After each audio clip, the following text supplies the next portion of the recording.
So hari ini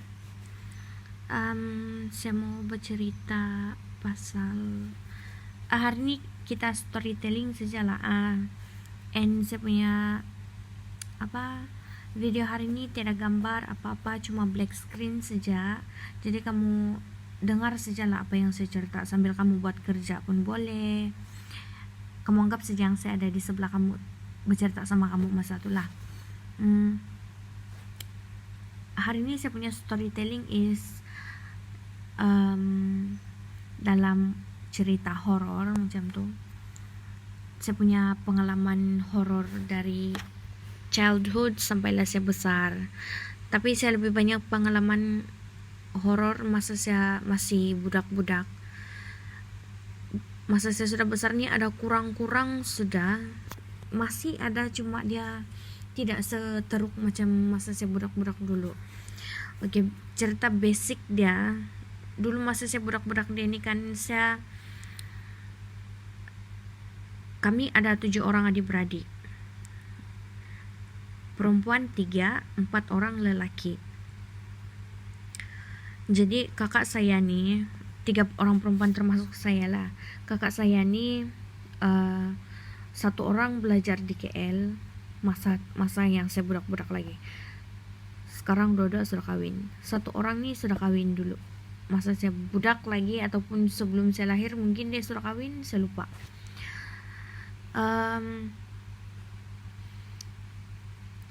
Jadi yang jaga saya di rumah nih biasalah saya punya abang-abang lelaki nih. Okay, so cerita dia yang jujur a bit cerita dia di sini dulu masa zaman masih mungkin kemerdekaan dorang manusia, masih dorang dulu masih kuat minum. Jadi saya punya kehidupan childhood is lebih banyak bersendirian. Jadi mungkin itu juga sebab dia saya terbuka sama alam-alam lain, saya pun tidak pastilah. Lagipun saya punya nenek sebelah bapak, dia ada singkatan dia macam mistik sikit punya orang begitu. Okay, so balik kepada cerita dia yang pasal saya nih. Yang jaga saya adik-beradik lelaki. Okay, kalau kamu moto kalau budak-budak kampung nih biasalah. Lagipun kan saya punya dulu saya punya parent zaman kemerdekaan dorang lagi tuh kuat minum, lepas tuh kadang-kadang minum tidur di tempat dorang minum begitu. Jadi saya nih sama saya punya adik-beradik lain saja di rumah. Syukur saya punya abang-abang nih semua besar-besar pandai masak sudah. Tidaklah masih budak-budak juga semua, masa tuh masih main di tanah. Okay, masih main tapuk-tapuk. Jadi bila dorang adik-beradik dorang abang saya ni dulu, dorang tidak suka bila saya ikut-ikut dorang main. Biasalah, tau lah bahkan budak-budak lelaki ni, perempuan di sana jangan main sama kami lelaki, dia bilang, kau tuh perempuan begitu. Tapi saya ni oleh karena dorang diamanahkan oleh mama saya untuk jaga saya, jadi dorang terpaksa lah biar saya ikut-ikut orang. So ada satu masa nih yang dorang mansau tanpa pengetahuan saya. Jadi saya sendirilah di rumah. Syukur dia sebab saya ada jiran saya. Kami ada jiran. Dan di kampung kami itu masa saya budak-budak dulu, kampung kami itu masih nampak macam kampung yang berhutan-hutan lagi, begitu banyak pokok, sering jalan banyak pokok begitu. Kalau sekarang nampak dia macam lapang sudah, tidak sehebat yang dulu lah tapi masih kampung halaman kan, kampung kesayangan. Okay, so jadi saya punya kawan-kawan yang jiran-jiran sini adalah dalam 5 orang kawan-kawan sini. Kami 4 orang. Jadi setiap kali saya tidak kawan di rumah, saya mansau di tempat orang. Tapi yang paling kerap saya mansau is, kalau yang tidak tahu apa itu mansau, kalau kami Sabahan panggil dia mansau. Mansau tuh jalan jalan pergi rumah jiran, jalan-jalan begitu, pergi main-main di rumah jiran begitu. Jadi saya mansau pergi di rumah jiran, main-main di sana lah sampai petang. Jadi ada satu masa tuh yang saya tidak tahu di mana mami saya, di mana adik-beradik saya lain, di mana. Itu kawasan rumah kosong, kawasan rumah kami itu kosong, betul-betul saya rasa kosong. Saya tidak nampak satu pun manusia, batang hidung manusia di sana. Saya sebenarnya masa itu saya punya perasaan kan, ini memang tidak tipu saya punya perasaan kan, saya bukan reka-reka cerita, macam masa petang sudah tuh actually saya lapar jadi saya balik rumah. Petang tuh saya balik rumah, saya tunggu dorang mami saya balik, tiada. Jadi masa saya tunggu dorang mami saya balik tuh, saya tengok lah juga dalam kawasan rumah kami ini ada tiga rumah. Ada satu rumah tuh paling belakang, itu ada jauh sedikit daripada rumah kami. Rumah yang kami tinggal tuh paling berdepan dekat dengan jalan raya. Rumah nenek saya di tengah-tengah perantaraan sama rumah yang paling ujung tuh. Tapi paling jauh tuh yang rumah paling ujung tuh, itu ada kebun durian, lagi mau limpas baru sampai ke rumah. Tidaklah juga terlampau jauh, boleh nampak juga. Jadi yang rumah nenek saya nih masa tuh saya tengok juga ada orang kah, tiada. Mana semua orang nih, saya betul-betul heran yang tiada orang saya nampak langsung dalam kawasan rumah kami itu. Dan saya rasa macam pelik. Saya tidak pernah rasa macam tuh sebelum tuh, sebab even saya tidak nampak orang di sana, saya tidak akan ada perasaan macam tuh. Tapi masa tuh saya ada perasaan sesuatu yang ada yang macam ada benda lain yang kawan saya di dalam rumah kami itu.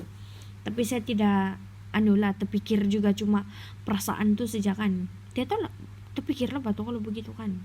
Oke, jadi dalam perasaan takut saya tuh, sekarang saya bercerita ini pun saya seram sejuk, sudahlah saya bergelap. Dalam perasaan takut saya tuh, saya mansau lah, di situ baru saya mansau pergi jiran sebelah. Saya mansau lagi balik sebab saya takut tidak kawan saya di rumah. Jadi keadaan dunia masih terang. Masih terang. Masa tuh mungkin dalam pukul 5 begitulah, mau dekat-dekat jam 6 macam tuh. Lepas tuh saya pasang sedia lampu, sebab saya tidak mau pergi pasang lampu time sudah gelap. Saya pasang sedia tuh lampu, and then saya tutup pintu rumah. Lepas itu saya jalan. Jadi masa saya ini sedang berlapar. Dalam keadaan saya berlapar nih, saya menunggu saya punya mami balik rumah. Jadi masa saya tunggu tuh kan, saya sedang duduk di tangga rumah jiran saya nih. Jiran saya nih sangat bagus orang dia. Dorang selalu tolong saya dari saya budak lagi. Dorang selalu, kalau macam tiada yang jaga saya di rumah, dorang yang jaga saya, dorang yang kasih makan saya. Lepas tuh dorang juga yang di sana juga tempat saya tidur kalau saya takut mau tidur di rumah. Jadi sudah begitu, sedang saya duduk tunggu mami saya balik. Saya tengok kami punya langsir dulu kan, biasa lah budak-budak kan, mana lah terlampau teratur rumah. Jadi memang rumah kami dulu tidak teratur pun. Jadi itu langsir sentiasa beikat. Saya tidak kasih lepas tutup langsung. Walaupun kalau macam malam ada dorang mami saya pun, kami tidak tutup langsir, cuma tutup cermin saja. Langsir kami tidak tutup. Kadang-kadang kami tidak tutup cermin, kami biar cermin membuka. Jadi saya sedang duduk tuh, saya ada nampak macam kepala orang. Biasa kalau macam orang berjalan-jalan di ruang tamu kami itu, kau boleh nampak kepala orang berjalan-jalan di sana. Jadi saya, oh my god, saya seram sejuk.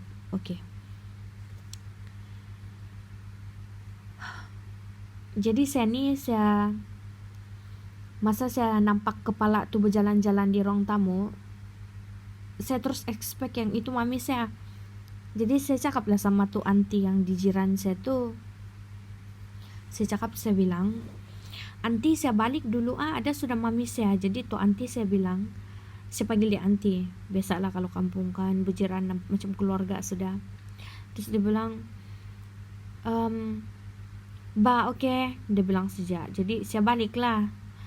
Masa saya masuk saja di kawasan rumah kami itu kan saya rasa macam lain-lain saja perasaan saya.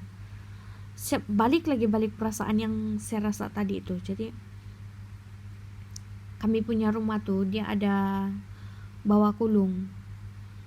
Maksudnya ada tangga mau naik ke atas rumah, di bawah dia ada kaki rumah. Jadi di bawah dia tuh tidak melekat, rumah tuh tidak sampai di tanah macam tuh. Itu bawah kulung kalau yang bagian tidak paham lah. Jadi saya masih tunggu di tanah.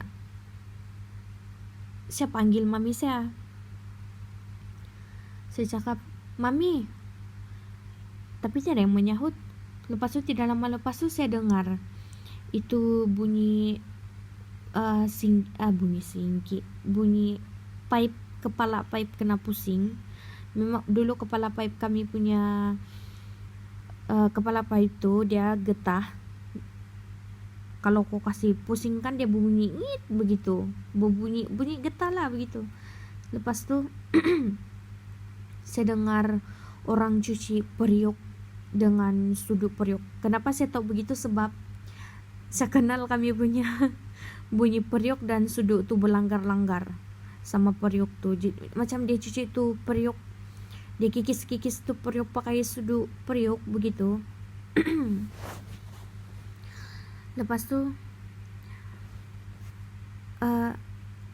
mami, saya bilang, oh mungkin dia tidak dengar sebab bunyi air tuh saya cakap. Jadi dalam hati saya lah, jadi saya naiklah atas, saya naik rumah. Masa saya naik rumah tuh bunyi air tuh berhenti. Dia masa saya on the way naik tangga tuh, dia tutup air. Lepas itu saya dengar ada berjalan pergi ruang tamu. Ini rumah kami ini kan rumah kayu. Bila ada orang berjalan kau boleh dengar. Lepas itu bila ada orang berjalan pun kan itu rumah biasa, rumah lama, rumah usang sudah kan. Jadi dia bergoyang. Boleh rasa rumah tuh bergoyang kalau ada orang berjalan. Tapi masih selamat untuk ditinggal lah.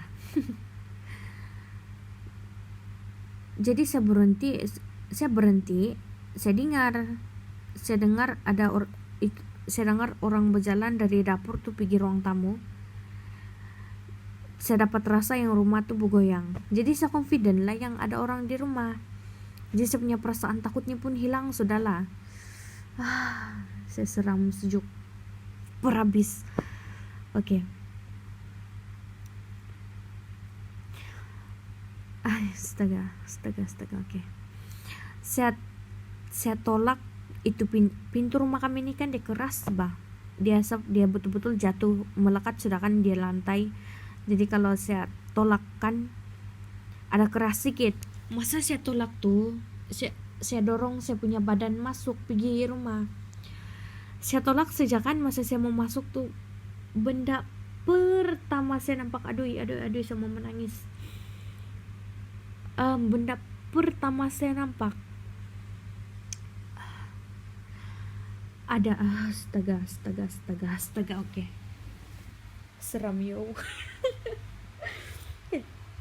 Iklan sekejap. Benda oke, sambung. Saya ambil dulu saya punya aura. Benda pertama yang saya nampak macam kain putih. Saya tidak mau cakap yang itu Kak Ponti sebab saya tidak nampak rambut langsung, saya cuma nampak kain putih saja. Ya Tuhan, saya punya bulu roma nih macam moto sumbat telinga saya. lembaga putih tuh, oke, cerita dia pula dalam rumah nih, kami cuma ada 2 bilik saja. Bilik satu bilik kakak saya, satu bilik dorang mami saya sama dadi saya. Cuma dorang jarang tidur dalam bilik sudah. Dorang selalu tidur di ruang tamu. Tapi bilik kakak saya tuh tempat saya tidur selalu. Benda putih itu dia meluruh masuk pergi bilik kakak saya. Dan pintu bilik kakak saya tuh memang berat, keras, sebab dia sama macam pintu pintu rumah kami itu.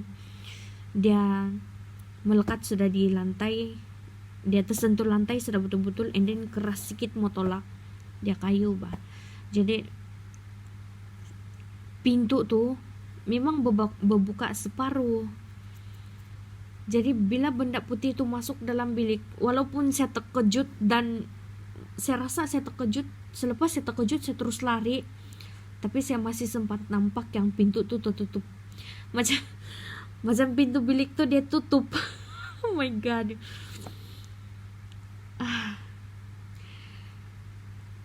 Masa badan saya pusing mau lari itu macam astaga, macam kilat.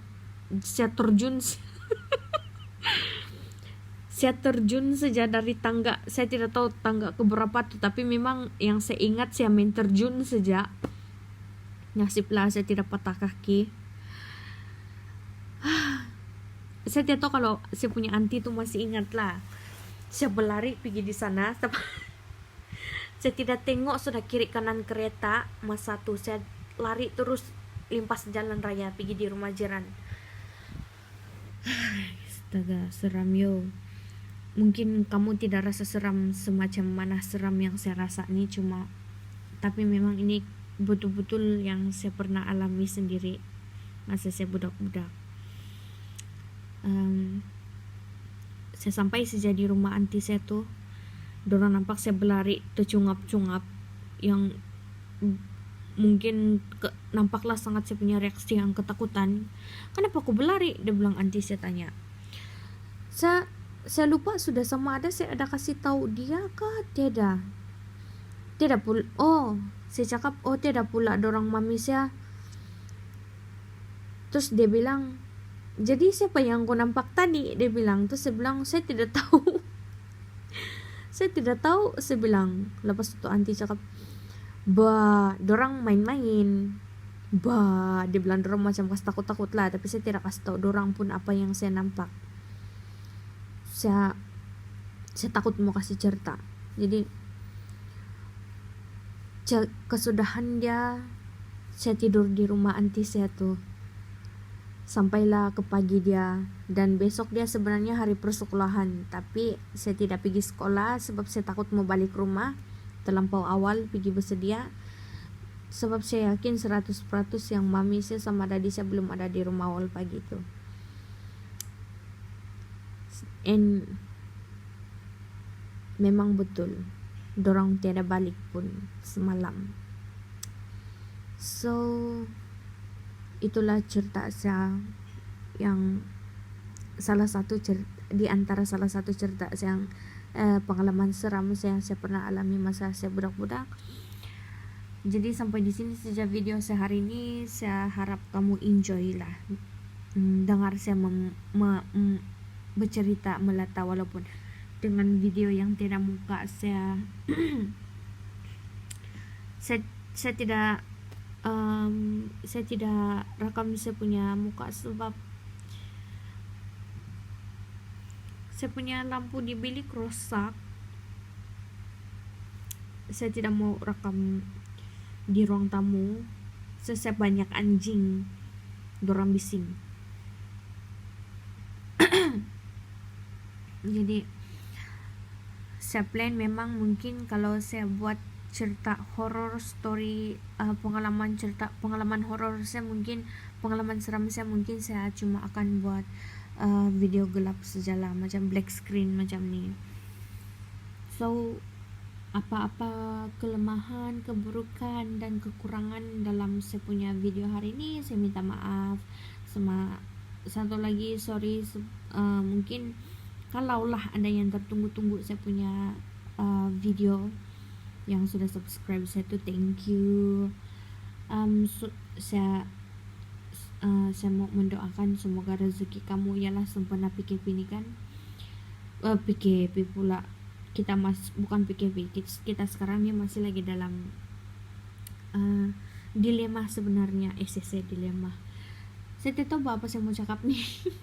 Sebagai penutupan, oke lah, senang cerita is saya doakan rezeki kita semua nih bertambah baik, dan semoga kita dijauhkan daripada penyakit-penyakit berbahaya yang ada di dunia sekarang nih, dan semoga dunia semakin pulih. Itu adalah doa yang paling penting paling penting lah sekarang, dan kesehatan kita semua sama lah itu. Jadi kepada yang sudah subscribe, yang kepada itu terima kasih. Jangan lupa share, comment, likes, and jangan lupa tekan tombol lonceng. Iri naman tadoho sonong totuong. Bye, jumpa lagi di next video.